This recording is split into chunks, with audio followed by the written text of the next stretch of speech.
Hello students, welcome to the channel advisers.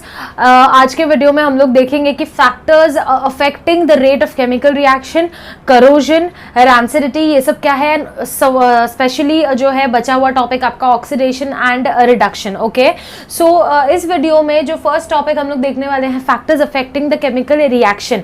ये topic से आपको क्या समझ रहा है? Factors affecting the rate of chemical reaction मतलब जो केमिकल रिएक्शन, कोई भी केमिकल रिएक्शन पकड़ लो, उस केमिकल रिएक्शन को अगर हमको चेंज करना है, चेंज यानी कि कोई भी हो सकता है, उसका स्पीड, उसका चेंज यानी प्रोडक्ट जो बन रहा है वो प्रोडक्ट चेंज हो जाए, या रिएक्टेंट्स जो है उनका कुछ स्टेट चेंज हो जाए, कुछ भी केमिकल रिएक्शन में आपको अगर चेंजेस चाहिए, उसके रेट में चेंजेस चाहिए, तो ऐसे कौन से चीजें हैं जो उसको अफेक्ट कर सकती हैं। फैक्टर्स मतलब ऐसा कौन सा चीज है जो उसको अफेक्ट करेगा। फॉर एग्जाम्पल, जैसे कि हम लोग आइस से वाटर बनाते हैं या तो वाटर से आइस बनता है, तो it is what? Physical change है, केमिकल चेंज है? फिजिकल चेंज है, राइट? फिजिकल चेंज है, तो फिर वो नहीं। अभी एक केमिकल रिएक्शन ले लो, सपोज, नहीं चलो मैं कंसिडर करती हूं कि वाटर से आइस, इसको मैं कंसिडर करती हूँ एक रिएक्शन, ठीक है। फिजिकल चेंज, केमिकल चेंज वो दिमाग से थोड़े टाइम के लिए हटा लो। सोचो वाटर से मुझे आइस बनाना है, ठीक है, तो फिर वाटर से आइस बनने का प्रोसेस, ये थोड़ा बहुत चेंज हो सकता है क्या? किसमें चेंजेस हो सकते हैं? या तो आइस जल्दी बन सकता है या तो आइस लेट बन सकता है। तो ये क्या हो गया? Rate, change in the rate of chemical reaction. लेकिन ये किसकी वजह से हो सकता है? आइस जल्दी बनने का और आइस लेट बनने का ये किसकी वजह से हो सकता है? ऑब्वियसली तुम्हारे फ्रीजर का टेम्परेचर, करेक्ट है। अगर तुमने जो फ्रिज का, रेफ्रिजरेटर का जो टेम्परेचर, फ्रीजर का जो सिर्फ अलग से टेम्परेचर होता है, उसका टेम्परेचर नॉर्मली तो पहले के फ्रिजेस में नहीं होता था, अभी सेट कर सकते हैं। अगर आपने उसका टेम्परेचर बहुत कम रखा है, माइनस में बहुत ज्यादा रखा है ना, अगर -1 या 2 डिग्री रखा है, तो कंपैरेटिवली जल्दी आइसिंग हो जाएगा। और -10 रखा है तो उसमें जल्दी होगा या -1 में जल्दी होगा? -10 में होगा जल्दी, -1 में नॉर्मली होगा, क्योंकि 0 डिग्री आइस का रहता है। तो ऐसे, तो आपने क्या किया? Change in temperature. तो ऐसे ही केमिकल रिएक्शंस में बहुत सारे फैक्टर्स होते हैं जो अगर हम लोग चेंज करेंगे तो हमारा rate of chemical reaction change होगा। सपोज मैंने एक केमिकल रिएक्शन कंसिडर किया, कैल्शियम कार्बोनेट बनता क्या है डिकम्पोज होने के बाद? उसमें मुझे क्या सेंड करना है? कंटिन्यू हीट, उसको हीट देते रहना है, राइट? वो एंडोथर्मिक प्रोसेस है, रिएक्टेंट को कंटिन्यू हीट देते रहना, तो बनेगा calcium oxide plus CO2, right? अगर मुझे इस केमिकल रिएक्शन में मेरे पास हीट का इतना कुछ देने के लिए नहीं है, सपोज हीट मैं कम दे रही हूं, तो कैल्शियम कार्बोनेट जिस स्पीड से अगर प्रॉपर हीट मिलता है, जिस स्पीड से वो डिकम्पोज होकर कैल्शियम ऑक्साइड बना, क्या उसी स्पीड से बनेगा क्या अगर हमने हीट कम दिया? तो नहीं ना। तो ऐसी ही चीजें, मतलब टेम्परेचर, हीट, प्रेशर, बहुत सारी चीजें, तो हम लोग देखेंगे क्या क्या फैक्टर्स है। बस एक रफ आइडिया मुझे देना था। तो सबसे first factor is nature of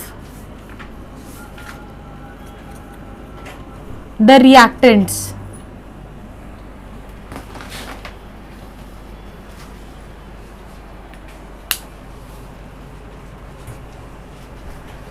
सबसे फर्स्ट है nature of the reactants. Students, ये नेचर ऑफ द रिएक्टेंट्स आपको क्या समझाए? यहाँ पे आपके टेक्स्ट बुक में एग्जांपल दिया गया है एल्यूमिनियम एंड जिंक का, ठीक है। नेचर ऑफ द रिएक्टेंट्स मतलब अगर मैंने कोई भी एक केमिकल रिएक्शन में रिएक्टेंट कंसिडर किया है, सपोज कैल्शियम कार्बोनेट कंसिडर कर रही हूँ, सपोज एल्यूमिनियम कंसिडर कर रही हूँ, कोई भी रिएक्टेंट, तो उसका नेचर बहुत मायने रखता है। वो मेटल है, नॉन मेटल है, वो क्या है, वो जल्दी मेल्ट होता है या जल्दी करोड़ होता है, बहुत सारे, ये सब क्या है? नेचर है ना, करेक्ट है ना। अभी हम लोग शादी करते हैं, राइट?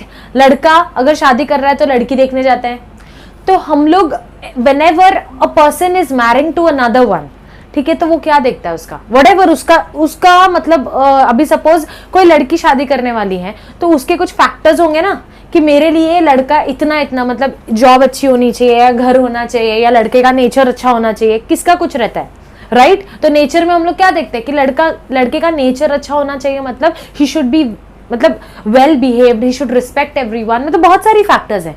तो यही होता है नेचर, मतलब वो एक्चुअली जो एलिमेंट है वो किससे बना हुआ है, उसका नेचर क्या है, वो मेटल है, नॉन मेटल है, वो कैसे रिएक्ट करता है, करोड़ होता है, अगर वाटर मॉइस्चर मिला तो करोड़ हो रहा है क्या, करोजन होता है ना, आयरन में करोजन होता है, जंग लगता है, जंग, तो ऐसे सब ये सब चीजें मायने रखती हैं सबसे पहले रिएक्शन में, ठीक है। तो यहाँ पे जो एग्जांपल दिया गया है, दो मेटल्स हमने लिया, एल्यूमिनियम एंड जिंक, ओके। तो एल्यूमिनियम एंड जिंक लिया, उन दोनों को हमने हाइड्रोक्लोरिक एसिड के साथ रिएक्ट करवाया, ठीक है। एल्यूमिनियम को हाइड्रोक्लोरिक एसिड के साथ रिएक्ट करवाया, जिंक को भी हाइड्रोक्लोरिक एसिड के साथ रिएक्ट करवाया। तो आपने देखा क्या, ये क्वेश्चन आता है ना, तो आपको हर एक फैक्टर का एग्जाम्पल के साथ देना है, ठीक है। तो नेचर ऑफ द रिएक्टेंट्स में एग्जाम्पल क्या है, एल्यूमिनियम को HCl के साथ, हाइड्रोक्लोरिक एसिड मतलब HCl, हाइड्रोक्लोरिक मतलब समझ आने का, हाइड्रो मतलब हाइड्रोजन से आया है इसलिए H, क्लोरिक मतलब क्लोरीन से आया है इसलिए Cl, तो Al plus HCl gives what, AlCl2, लेकिन AlCl2 ही बनता है, एल्यूमिनियम क्लोराइड है ये, AlCl2 उसका फॉर्मूला है, लेकिन क्लोरीन यहाँ पे 2 है क्या, नहीं है, तो इधर 2 बनाना पड़ेगा। तो मैं HCl2 लिख सकती हूँ क्या, नहीं, क्योंकि इसका मॉलिक्यूलर फॉर्मूला चेंज हो जाएगा। Molecular formula of hydrochloric acid is HCl, तो HCl ही लिखने का। अपने को पता है कि क्या बनने वाला है, एल्यूमिनियम HCl और क्या बनेगा, एल्यूमिनियम क्लोराइड, एल्यूमिनियम क्लोराइड का फॉर्मूला है AlCl2, ठीक है। तो ये हो गया HCl, ऐसे ही रहेगा, 2 बैलेंस करना है तो यहाँ पे 2 डालना है। अभी यहाँ 2 डाल दिया तो यहाँ H तो रिलीज होने ही वाला था, H2 रिलीज होगा, क्योंकि H का कुछ तो होने वाला था ना। अभी Al और Cl कंबाइन हो गया, H किधर जाएगा, तो H खाली H रिलीज कभी नहीं होता है, हाइड्रोजन गैस रिलीज होता है, तो H2 है वो, इसीलिए हम लोग एरो डालते हैं, ठीक है। This is reaction of aluminium. अभी जिंक का, zinc plus 2HCl gives what, ZnCl2 plus H2। ये दो रिएक्शन होता है, ये आपको टेक्स्ट बुक में नहीं दिया गया है, आपको सिर्फ बोला गया है कि एल्यूमिनियम को जब हम लोग हाइड्रोक्लोरिक एसिड के साथ रिएक्ट करवाते हैं तो बनता है aluminium chloride and H2 gas is liberated. Please pay attention everyone, aluminium को जब हाइड्रोक्लोरिक एसिड के साथ रिएक्ट करवाते हैं तो बनता है एल्यूमिनियम क्लोराइड। Cl2 के लिए क्या लिखते हैं हम लोग, हमेशा क्लोराइड लिखते हैं ना, कैल्शियम क्लोराइड मैंने बोला, तो इधर क्या लिखोगे, CaCl2, right, calcium chloride. Aluminium chloride Al, aluminium chloride Cl2। Zinc chloride बोला मैंने, लिखो, तो जिंक के लिए Zn, क्लोराइड के लिए Cl2, तो जिंक क्लोराइड, समझा, and H2 gas is liberated. Same way zinc भी जब रिएक्ट करेगा तो ये बनेगा zinc chloride, H2 gas is liberated. अब ये दोनों रिएक्शन में डिफरेंस क्या है, नेचर दोनों का अलग है। क्या अलग है, aluminium is highly reactive than zinc, समझा क्या, aluminium is highly reactive than zinc. तो मुझे बताओ कौन सा रिएक्शन फास्ट होगा, एल्यूमिनियम वाला रिएक्शन फास्ट होगा या जिंक वाला रिएक्शन फास्ट होगा। ऑब्वियसली अगर ये ज्यादा रिएक्टिव है जिंक से तो ये रिएक्शन विल बी फास्टर, तो इसीलिए nature of the reactant is very important. मैंने वही किया ना, क्या डाला रिएक्टेंट में, हाइड्रोक्लोरिक एसिड ही डाला है, हाइड्रोक्लोरिक एसिड ही डाला है, लेकिन यहाँ पे दो एलिमेंट्स अलग है, एल्यूमिनियम और जिंक लिया है, दोनों मेटल है, राइट, दोनों मेटल्स है, दोनों को मैंने हाइड्रोक्लोरिक एसिड के साथ ही रिएक्ट करवाया है, लेकिन दोनों के रिएक्शन में डिफरेंस है। ये जल्दी रिएक्ट होकर जल्दी फटाफट गैस लिबरेट हो गया, ये थोड़ा लेट हुआ, क्यों, क्योंकि zinc is less reactive than aluminium. मैंने रिएक्टिव का पूरा दिया है, आपको लिख के दिया था इसके पहले लेक्चर में, मैंने आपको पूरा रिएक्टिव लेवल्स लिख के दिए थे, कौन सा हाईली रिएक्टिव है, कौन सा लेसर रिएक्टिव है, ठीक है, समझ गए। तो nature of the reactant is very important. Now second factor, yes, now the next factor is size of particles of reactants. बच्चों इसमें से आपको क्या समझ रहा है कि रिएक्टेंट्स का जो साइज है, रिएक्टेंट्स में बहुत सारे कंपाउंड्स होते हैं, राइट, लेकिन वो जो रिएक्टेंट्स का साइज, रिएक्टेंट जो तुम ले रहे हो रिएक्शन के लिए, उसका साइज बड़ा है, छोटा है, मीडियम है, कितना है, वो भी मैटर करता है, लेकिन वो आपको जस्टिफाई करना है। आपको क्वेश्चन आ सकता है, ऐसा डायरेक्ट क्वेश्चन तो आएगा ही आएगा कि चलो factors explain the factors affecting the chemical reactions. Second thing आपको ये भी आएगा कि justify why the size of particles of reactants matters a lot or affects the rate of change of chemical reaction. Justify, सीधा सीधा आएगा. Explain with reasons why the size of the particles of reactants affects the change in chemical reaction. और ऐसा question आ सकता है कि justify या explain why the nature of the reactants affects the chemical reaction. तो आपको भैं भैं theory नहीं लिखना है, आपको with example देना है. Theory लिखना है लेकिन एग्जाम्पल देना है. अगर आपको है कि justify why the nature of the reactants is affects the rate of change of chemical reaction, example दोगे दोनों का और उसमें बोलोगे कि एल्यूमिनियम इज मोर रिएक्टिव. आप कोई भी दो एलिमेंट ले सकते हो जो जिससे ज्यादा रिएक्टिव हो. समझ में आया? मैंने आपको पूरा रिएक्टिव का टेबल वो दिया था ना, हाईली रिएक्टिव और लोअर रिएक्टिव. तो उसमें से आप कोई भी दो मेटल जो हायर है रिएक्टिव और जो लोअर है दोनों को लो, आप रिएक्ट करवाओ, एग्जाम्पल दे सकते हो. ये एग्जाम्पल बेस्ट है क्योंकि टेक्स्ट बुक में है. तो वैसे ही आपको अगर ये आया तो मैं आपको बता देती हूँ कि एग्जाम्पल क्या लिखना है. साइज के लिए अभी हम लोग आपको शाहबद टाइल्स पता है, जो कोटा टाइल्स होता है ना, बड़े बड़े होते हैं, पत्थर जैसे दिखते हैं ना. हाँ, तो ग्रेइश और ब्राउनिश ऐसे कोटा लादी बोलते हैं उसको हम लोग. तो वो टाइल्स, तो उन्होंने क्या किया कि एक टेस्ट ट्यूब में उन्होंने वो टाइल्स के टुकड़े लिए, पीसेस लिए. एक टेस्ट ट्यूब में उन्होंने क्या लिया, पाउडर्ड फॉर्म उसका. ठीक है, फिर पीसेस एक टेस्ट ट्यूब में, एक पीसेस में पाउडर्ड फॉर्म. ये हो गया रिएक्टेंट बराबर. अब वो रिएक्टेंट में हम क्या रिएक्ट करवाने वाले हैं उसके साथ, और HCl दोनों में डाल दो. HCl is what, hydrochloric acid. Correct है. तो क्या हो रहा है कि कार्बन डाइऑक्साइड गैस लिबरेट हो रहा है. एफरवेसेंस आकर के आपका टेक्स्ट बुक में एक वर्ड है, carbon dioxide CO2 effervescence is formed. Effervescence का क्या मतलब है? एफरवेसेंस का मतलब आपको मैं बताती हूँ स्टूडेंट्स. लिक्विड में आप कभी बबल्स देखते हो?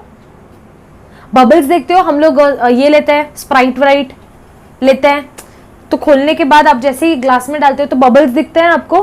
That is effervescence. समझ में आया? तो CO2 का एफरवेसेंस वैसे वो लिक्विड में बनता है. जब भी केमिकल रिएक्शन स्टार्ट होता है ना, हीट करना हम स्टार्ट करते हैं, तो क्या बनता है, CO2 का एफरवेसेंस इज फॉर्म्ड. अब साइज का आपको क्या लगता है कहाँ जल्दी होता होगा? CO2 का एफरवेसेंस का फॉर्मेशन कौन से वाले टेस्ट ट्यूब में जल्दी होगा? जिसमें पीसेस है उसमें जल्दी होगा या जिसमें पाउडर है उसमें जल्दी होगा? खुद आंसर करो कि किस में जल्दी होगा, पीसेस में या पाउडर में.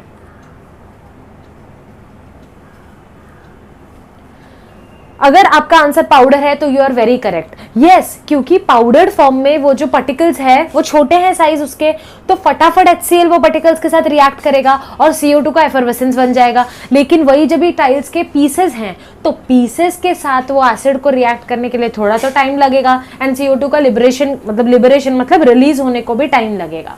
तो size of the particles matters. तो आप क्या एग्जाम्पल दोगे? ये शाहबद टाइल्स का, कि in one test tube I will consider pieces, another test tube I will consider powder form.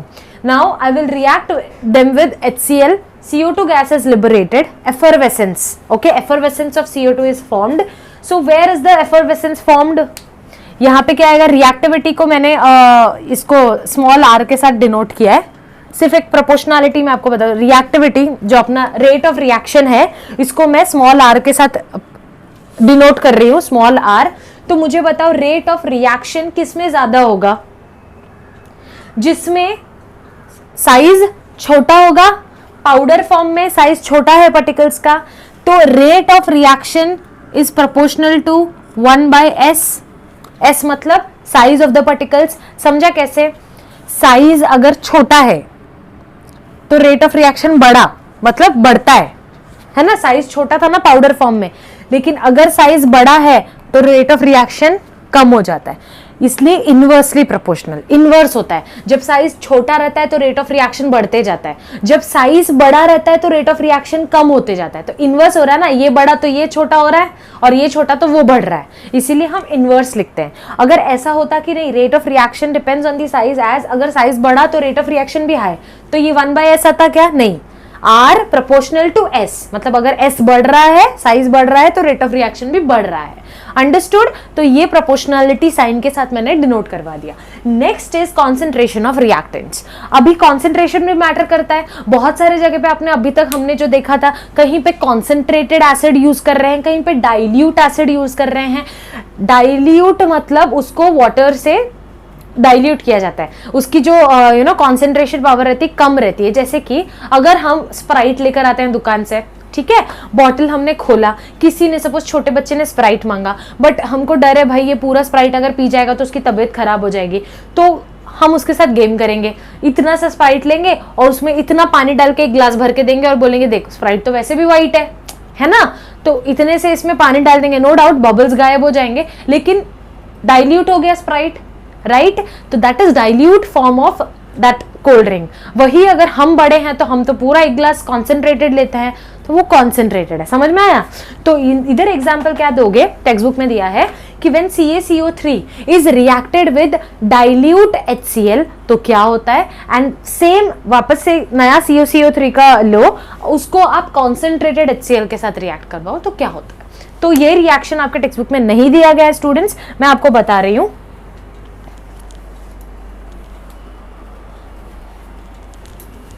CaCO3 जब डाइल्यूट HCl के साथ रिएक्ट करता है, स्टूडेंट्स डाइल्यूट और कॉन्सेंट्रेटेड का यहाँ पे क्या महत्व है, क्या वैल्यू है, मैं आपको बताऊंगी, लेकिन HCl तो सेम है ना, हाइड्रोक्लोरिक तो सेम है ना, तो कंपाउंड्स तो आपके सेम ही बनेंगे, राइट?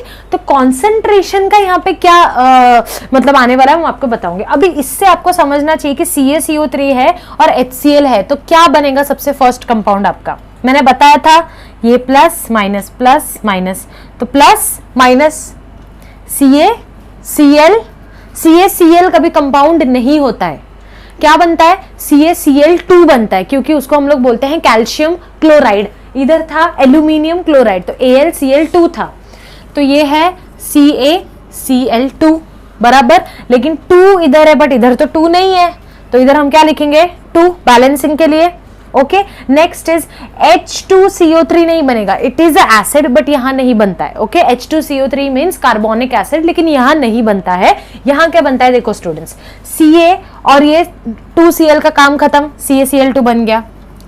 अब बचा क्या, इसका CO3 बचा है, तो CO3 में से हम क्या बना सकते हैं, CO2 गैस बना सकते हैं, बना दिया, रिलीज हो गया। फिर क्या बचा है, यहाँ पे 2H बचा है, 2H बचे हैं, और ये CO3 का CO2 निकाला तो एक ऑक्सीजन बचा है, तो हम इसको क्या बनाएंगे, H2O बन गया। तो जब भी CaCO3 reacts with hydrochloric acid आपका बनेगा calcium chloride, water and CO2 is liberated, मतलब जो भी गैस रिलीज होता है उसको रिलीज बोलो या लिबरेटेड बोलो, it is one and the same. Next same वापस से नया एक CaCO3 हम टेस्ट ट्यूब में लेते हैं, टेस्ट ट्यूब में, एंड देन कॉन्सेंट्रेटेड HCl के साथ उसको ट्रीट करेंगे, तो कंपाउंड्स तो सेम ही बनने वाले हैं, CaCl2 plus H2O plus CO2, यहाँ पे 2। तो डाइल्यूट और कॉन्सेंट्रेटेड का क्या मतलब, यहाँ पे क्या योगदान क्या है भाई, क्यों हमने अलग अलग दोनों लेके, क्या आपको क्या लगता है कि क्या होता होगा, कॉन्सेंट्रेटेड में क्या होता होगा, डाइल्यूट में क्या होता होगा, जरा सोचना 2 मिनट के लिए। तो आई होप सो कुछ लोगों को ये आंसर्स आया होगा कि कॉन्सेंट्रेटेड में मैम रिएक्शन जो है फटाफट होगा। क्यों होगा मैं बताती हूँ। कॉन्सेंट्रेटेड मतलब जो कॉन्सेंट्रेटेड HCl अगर मैंने 10 ml भी लिया है तो वो 10 ml पूरा HCl एसिड है, उसमें पानी नहीं है, वो कॉन्सेंट्रेटेड है। वही अगर डाइल्यूट HCl में मैंने 10 ml लिया तो उसमें 5 ml HCl होगा, 5 ml वाटर होगा। समझ में आया? तो जब कॉन्सेंट्रेटेड में वो चीज ज्यादा कभी भी इफेक्ट करती है या डाइल्यूट में ज्यादा इफेक्ट करती है। अगर नींबू पानी हम पी रहे हैं, हमने कॉन्सेंट्रेटेड नींबू डाला है, पानी बिल्कुल नहीं डाला है उसमें, ओके, तो वो कॉन्सेंट्रेटेड होगा और हमको बहुत खट्टा लगेगा, राइट? लेकिन वही चीज अगर हमने नींबू में थोड़ा सा पानी मिक्स किया, थोड़ा सब कुछ डाला, डाइल्यूट कर दिया, तो वो इतना खट्टा नहीं लगेगा, and it is good, right? तो सेम वे जब कॉन्सेंट्रेटेड हम यूज करते हैं तो for sure the reaction is very faster. This CaCO3 reacts with concentrated HCl very fast as compared to dilute HCl, and the CO2 gas is also liberated very easily, जल्दी हो जाता है, ठीक है? when CaCO3 is reacts with concentrated HCl, this CaCO3 disappears faster. disappear होता है, disappear होके क्या बन जाता है, कैल्शियम क्लोराइड बन जाता है.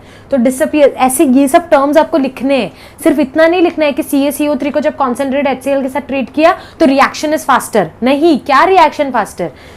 ऐसे होता है कि CaCO3 disappears faster and CO2 gas is released faster, but in dilute CaCO3 disappears slowly and CO2 is also released slowly. समझ में आया कैसे आंसर्स लिखने हैं? तो ऐसे आपका इंडिविजुअल फैक्टर्स पे भी क्वेश्चन आ सकता है स्टूडेंट्स, तो इसको अच्छे से समझना जरूरी है. ये सब चीजें एग्जाम्पल्स याद रख के रटना जरूरी नहीं है, समझना इज वेरी इंपॉर्टेंट.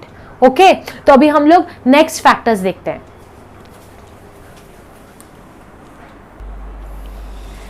यहां अगर मैं प्रोपोर्शनैलिटी साइन के हिसाब से मैं अगर डिनोट करूंगी तो क्या आएगा students? R is my rate of chemical reaction. R now concentration पे वो कैसे डिपेंड करता है, डायरेक्टली या इनवर्सली? कॉन्सेंट्रेशन पे वो कैसे डिपेंड करता है, डायरेक्टली डिपेंड करता है या इनवर्सली? मतलब रेट ऑफ रिएक्शन कब बढ़ता है? जब कॉन्सेंट्रेशन ज्यादा हो, कॉन्सेंट्रेटेड हो, और रेट ऑफ रिएक्शन कब कम होता है? जब कॉन्सेंट्रेशन कम हो, मतलब डाइल्यूट हो. तो मतलब ये डायरेक्टली प्रोपोर्शनल है. कॉन्सेंट्रेशन बढ़ रहा है तो रेट ऑफ रिएक्शन भी बढ़ रहा है. लेकिन साइज में कैसा था? अगर साइज बढ़ रहा था तो रेट ऑफ रिएक्शन बढ़ नहीं रहा था, वो उल्टा कम हो रहा था, क्योंकि साइज आप बढ़ाते जा रहे हो वो पार्टिकल का. समझ गए? तो ये directly proportional to concentration. Okay,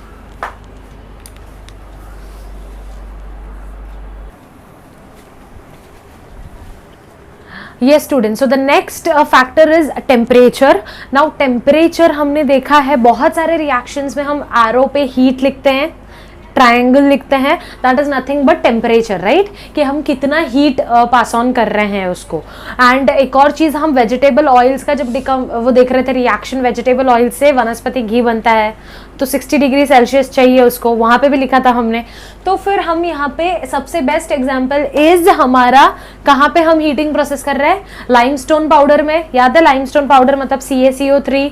ये CaCO3 आपको हर जगह काम आने वाला है, इसको कभी भूलना नहीं. Calcium carbonate, CO3 is carbonate, ठीक है, कैल्शियम कार्बोनेट.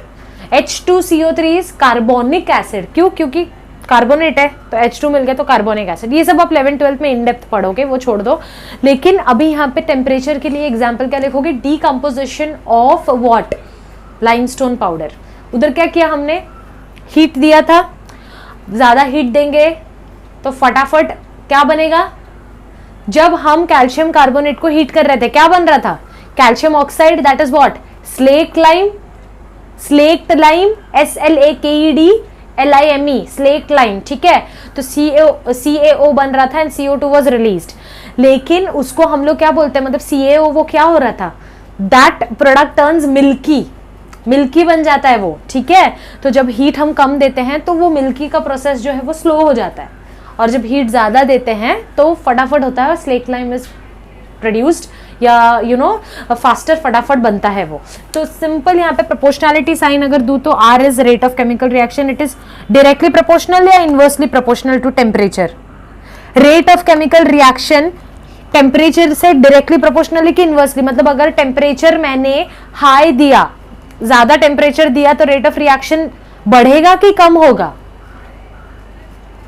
टेम्परेचर मैं बढ़ा रही हूं तो तुम्हारा जो केमिकल रिएक्शन है, जैसे कि मैंने CaCO3 का यहाँ पे आपके बुक में एग्जांपल दिया गया है, उसके डिकम्पोजिशन के टाइम आप हीट दे रहे हो. अगर आप कम हीट दोगे तो CaCO3 जल्दी डिकम्पोज होगा या लेट डिकम्पोज होगा?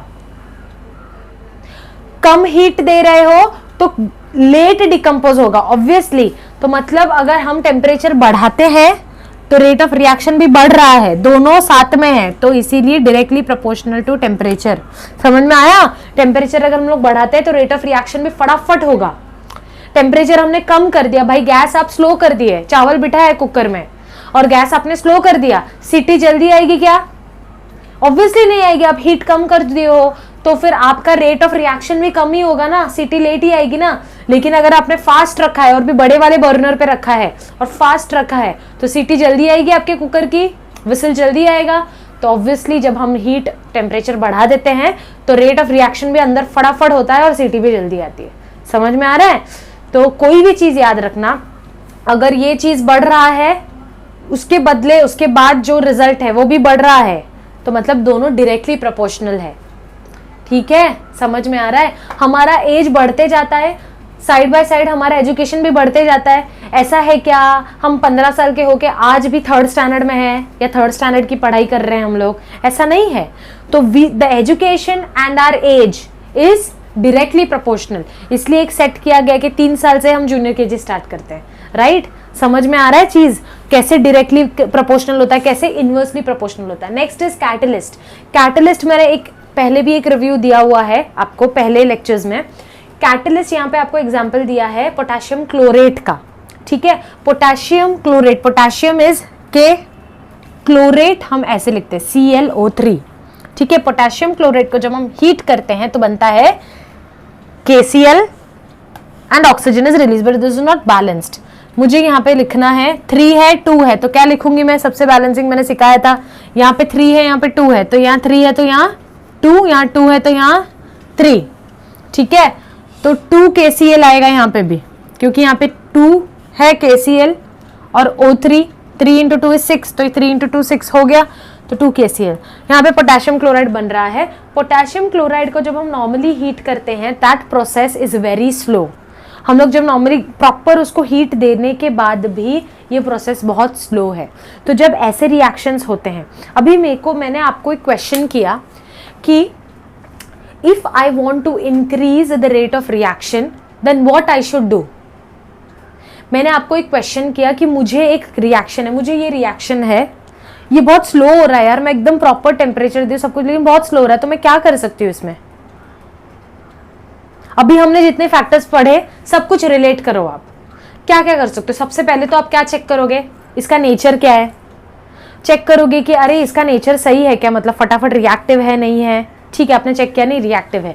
सेकंड आप क्या चेक करोगे? साइज चेक करोगे। साइज भी स्मॉलर ही है, पाउडर फॉर्म लिया है मैंने, तो वो भी गया। फिर आप क्या चेक करोगे? साइज हो गया। उसके बाद क्या चेक करोगे? कॉन्सेंट्रेशन, कि हम कॉन्सेंट्रेटेड है ये पोटेशियम क्लोरेट या डाइल्यूट है या क्या है, वो भी चेक कर लोगे। अगर एसिड है तो इट्स नॉट एन एसिड, तो आप कॉन्सेंट्रेशन वाला फैक्टर चेक ही नहीं कर सकते। ठीक है, नेचर भी आप तब चेक कर सकते हो वो मेटल है नॉन मेटल है तब। अगर ये कुछ और है तो आप वो नेचर भी चेक नहीं कर सकते। समझ में आ रहा है ना? सही है ना? तो वो जो फैक्टर्स जिसको वैलिड है वो चेक करोगे आप। अगर मेटल है तो उसका नेचर चेक करो, नॉन मेटल है नेचर चेक करो। लेकिन कुछ और एसिड है तो उसका नेचर चेक करके कुछ होगा क्या? एसिड है तो उसका आप क्या चेक करोगे? कॉन्सेंट्रेशन चेक करोगे। समझ में आ रहा है? ये सब चीजें जो रिसर्चर्स है, जो लेबोरेटरी में काम करते हैं, ये लोग यही सब चीजें चेक करते हैं। समझ में आ रहा है? जो मेडिसिन ऑइंटमेंट वगैरह बना के देते हैं, वो लोग केमिकल्स डालते हैं ना उसमें, तो वो लोग सब चीजें चेक करते हैं कि हमारा स्किन का कितना पीएच लेवल रहता है, हमारा स्किन ड्राई रहता है, ऑयली रहता है, ये सब है, तो उस पर ये केमिकल कैसे रिएक्ट करेगा अलग अलग कंडीशंस पे। ये अगर एसिड होता या कोई मेटल होता तो आप नेचर चेक करते, एसिड होता तो आप कॉन्सेंट्रेशन चेक करते। तो अभी आपने क्या देखा? साइज भी चेक कर लिया। नहीं, साइज तो यार नॉर्मल है, पाउडर्ड फॉर्म है, सब कुछ एकदम सही है, लेकिन फिर क्या दिक्कत है? तो कोई दिक्कत इसमें नहीं है, अभी हमको इसमें कुछ एक्स्ट्रा ऐड करना पड़ेगा so that the chemical reaction will be faster, rate of chemical reaction बढ़ जाएगा। तो जो कुछ एक्स्ट्रा चीज हम ऐड करने वाले उसको हम लोग बोलेंगे कैटलिस्ट। समझ में आ रहा है? तो ऐसे रिएक्शंस पे when there is no requirement to change in the concentration, there is no requirement in changing the size of the particles, there is no requirement in changing the temperature, the nature of the reactants, then comes the backup. मतलब ये backup है अपना भाई, कुछ नहीं तो अपने को क्या करना पड़ेगा? कैटलिस्ट डालना पड़ेगा। तो यहां हम लोग कौन सा कैटलिस्ट डालते हैं? Manganese dioxide, MnO2। मैंगनीज मतलब Mn, डाइऑक्साइड मतलब O2। समझ में आ रहा है? मैंगनीज डाइऑक्साइड हम लोग जब डालते हैं इस रिएक्शन में, तब ये रिएक्शन बहुत गुना फास्टर हो जाता है, जल्दी ये पोटेशियम क्लोराइड बन जाता है। समझ में आया? हम जब प्रॉपर सब कुछ कर रहे थे फिर भी फास्ट नहीं हो रहा था, तो तब हमने क्या डाला? कैटलिस्ट डाला, तो वो फटाफट रिएक्शन हो गया। तो कैटलिस्ट का काम क्या है? The catalyst increases the rate of chemical reaction but there is no change in itself। Catalyst को कुछ नहीं होता रिएक्शन में, वो सिर्फ पार्ट लेता है, वो सिर्फ ना हेल्प करने के लिए जाता है, लेकिन उसको उससे कुछ फायदा नहीं होता, ना ही उसका कुछ लॉस होता है। मैंगनीज डाइऑक्साइड मैंने अगर इधर डाला तो वो चेंज होके मैंगनीज ट्राइऑक्साइड नहीं बन जाएगा या मैंगनीज ऑक्साइड नहीं बन जाएगा। ट्राइऑक्साइड मतलब O3 try oxide, manganese oxide मतलब MnO। तो ऐसा नहीं है कि इसका कुछ कम हो जाएगा, इसका कुछ बढ़ जाएगा, कैटलिस्ट पे कुछ इफेक्ट नहीं पड़ता है, समझा क्या? वो सिर्फ जाता है, हेल्प करता है, आ जाता है, दैट्स इट। समझ में आया? तो कैटलिस्ट का आपको डेफिनेशन बुक में दिया गया है, the substance in whose presence, the substance in whose presence the rate of chemical reaction changes. देखो कुछ कुछ कैटलिस्ट है जो रेट, अगर कोई रिएक्शन बहुत फास्ट हो रहा है, अपने को उतना फास्ट नहीं करना है, उसको स्लो डाउन करना है, तो हम लोग उसमें कैटलिस्ट डालते हैं, तो वो पॉइजन्स होते हैं, वो आप 11th-12th में करोगे। तो ऐसा भी कुछ कैटलिस्ट आते हैं जो रेट ऑफ रिएक्शन को कम करते हैं, तो इसीलिए बोला गया चेंजेस, ऐसा स्पेसिफिक नहीं बोला है इंक्रीज या डिक्रीज, चेंजेस।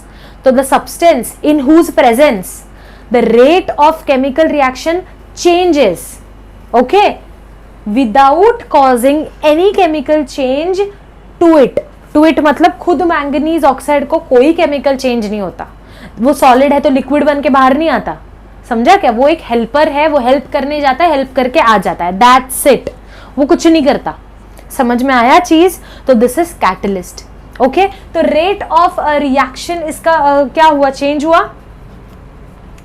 और एक है आपका हाँ ठीक है, एक और एग्जाम्पल है हाइड्रोजन पेरोक्साइड का भी दिया गया है आपको। हाइड्रोजन पेरोक्साइड को जब डिकम्पोज करते हैं तो हाइड्रोजन एंड ऑक्सीजन बनता है, उसमें भी हम manganese dioxide as a catalyst डालते हैं, ओके। दो एग्जाम्पल्स है बट ये अच्छे से याद कर लो। Potassium chlorate, so factors affecting the rate of chemical reaction is clear to everyone, I hope so, okay. So please students completely watch this video, notes खुद से बनाओ। ये सब चीजें आपके टेक्स्ट बुक में नहीं दी गई हैं, जितनी चीजें मैंने बताई हैं वो सब नहीं दी गई हैं। जो क्वेश्चंस मैं आपको बोलती हूँ ना कि ऐसे आ सकता है वैसे आ सकता है, कीप राइटिंग दोस क्वेश्चंस, क्योंकि इधर थोड़े टाइम के लिए रहेगा, बाद में निकल जाएगा, तो वो क्वेश्चंस को आप बुक में नोट डाउन करते रहो। आ सकता है कोई भी क्वेश्चन आपको एक दे देंगे कि दिस इक्वेशन आपको दे देंगे, बोलेंगे कि the rate of this chemical reaction is very slow, the rate at which the potassium chlorate is formed is very slow, but I want to increase the rate of chemical reaction, so what I should do, okay. तो आप लोग लिखोगे, we can check the nature of the reactants, we can check if it's an acid then we can check the concentration of the acid, whether it is dilute or it is concentrated, so we can check the size of the particles, and if none of them is useful then we should add a catalyst। समझ में आया? तो ऐसी चीजें आपको answers लिखनी है। क्या है, आई होप कि ये वीडियो आपके लिए यूजफुल है, आपका पूरा कंसेप्ट क्लियर होगा। स्टूडेंट्स प्लीज पूरे वीडियो को अच्छे से प्ले करो, देखो, चाहिए तो वापस रिवाइंड करो, नोट्स बनाओ, and then give a like to this video, also share with your friends so that उन तक भी पहुंचे जिनको concepts क्लियर नहीं है और आप एग्जाम्स में मिस आउट कर जाओगे कुछ questions, okay. Till then take care everyone, bye. Edit तो आए रिकॉर्ड था, ये एडिट करके उड़ा दूंगी। हाँ ठीक है, ये हमेशा जा मम्मी डाक